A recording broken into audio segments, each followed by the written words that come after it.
Hello guys, আসসালামু আলাইকুম। আজকে সিস্টার ভিডিও সবাইকে ওয়েলকাম। আজকে আমি যাচ্ছি আমার বড় বোনের বান্ধবীর বার্থডে। তো তার বার্থডেতে আমার বড় বোন আমাকে নিয়ে যাচ্ছে।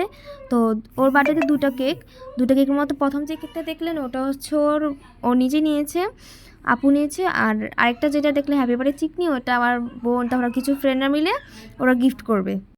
এই দুটো কেকই আমার বোন বানিয়েছে। আমরা রেডি হয়ে পড়েছি, এখন বাইরে চলে যাব। আর তাছাড়া আমাদের দুজনের হাতে কেক ছিল, তাই আমরা বাইরে যাওয়ার সময় কোনো ভিডিও করতে পারিনি। তারপর আমরা বাসা থেকে বের হয়ে বরফুর বান্ধবীর বাসায় এসে পড়লাম। ওদিকে আসার পরে দেখি ভাইয়েরা মিলে অনেকগুলো বেলুন ফুলিয়ে ফেলেছে। এখন একটু পরে ডেকোরেশন করবে এক সাইডে।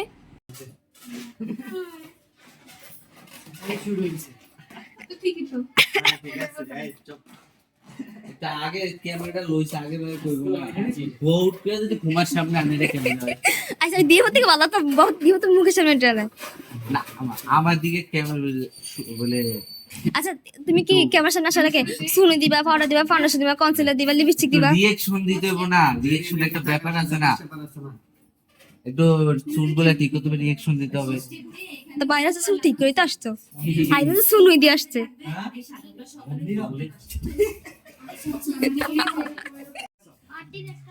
ভাই বুঝলেন মুসিম ভাই একটু পরে সবার জন্য বরফু চা নিয়ে আসলো, যারা যারা খাবে তার জন্য।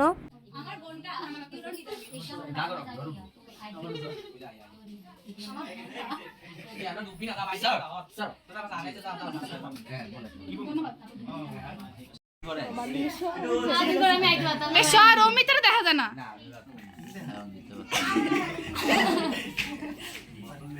বেলুন টেলুন সব লাগানোর পরে তারপর ঘর অনেকটা নোংরা হয়ে গেছিলো।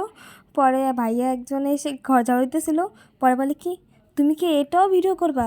আমি কি হ্যাঁ। পরে কে আচ্ছা তারা আমি করতেছি, সুন্দর করে মেয়েদের মতো করে করতেছি। এই ভাইয়া খুব সুন্দর করে ঘর ঝাড়ু দিতে পারে, তা এই ভাইয়া থেকে শিখতে হবে ঘর ঝাড়ু দিতে হয় কীভাবে। আর এখানে আপুর বার্থডের রুম ডেকোরেট করছে ভাইয়ারা আপুরও মিলে, খুব সুন্দর হয়েছে।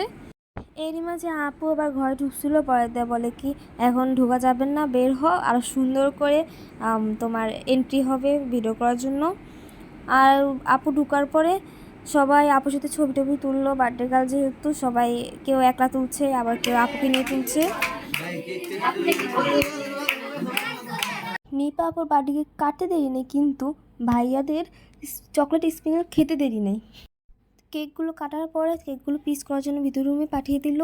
তারপর সবাই মিলে এখন ছবি তুলবে। আর এখানেও কিছুক্ষণ পরে সবাই বেলুনগুলো ফাটাফাটি শুরু করলো। তারপর কিছুক্ষণ পরে আবার খাবার দাবার দিয়ে দিল আমাদের। খাবার খাওয়ার পরে সবার এনার্জি শরীর অনেক বেশি হয়ে গেছে। তারপর সবাই যখন কেক দিয়েছে, কেক দেওয়ার পরে সবাই কেক নিয়ে মাখামাখি শুরু করতেছিল। যারা খায়নি যারা খাওয়া শেষ তাদেরকে গালে মাখে অবস্থা খারাপ সবার। কেকে ক্রিম গায়ে লাগাও না বলে পালাচ্ছিল এক রুম থেকে আরেক রুমে। তারপরে আবার অনেক কষ্টে মষ্টে আবার লাগিয়ে ফেললো। বরফের বোরখার মধ্যে অনেকটা ক্রিম লেগে গিয়েছিল গালে মাখামাখি করতে গিয়ে। আমি এখানে সব কিছু ভিডিও করছিলাম, তো তারপর একটু ভিডিও করছি বলে বলতেছে আমি খাইতেছি, তুমি এটাও ভিডিও করবে? নিপা আপুর বার্থডেতে কেক কাটাকাটি করলাম, খাওয়া দাওয়া করার পরে কোক খাওয়ার পরে আমরা বের হয়ে যাচ্ছিলাম। আর নিপা আপু বললো আমার তো গিফটগুলো এখনো দেখানো হয়নি, তোমাদের সবাইকে দেখিয়ে দিই, আসো আসো। রাস্তা কোথায়, গিফট কোথায়? ওই যে আমার গিফটগুলো এত সুন্দর সুন্দর গিফট, আমি অনেকগুলো গিফট পেয়েছি। হ্যাঁ দিদি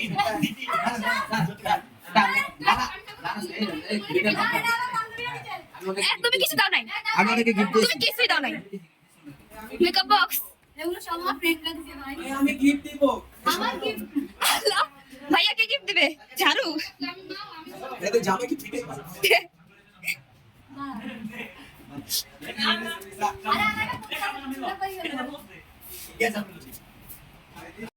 আজকের এই ভিডিওটি এই পর্যন্ত দেখার জন্য সবাইকে ধন্যবাদ। সবাই লাইক কমেন্ট সাবস্ক্রাইব অবশ্যই করবেন। আসসালামু আলাইকুম।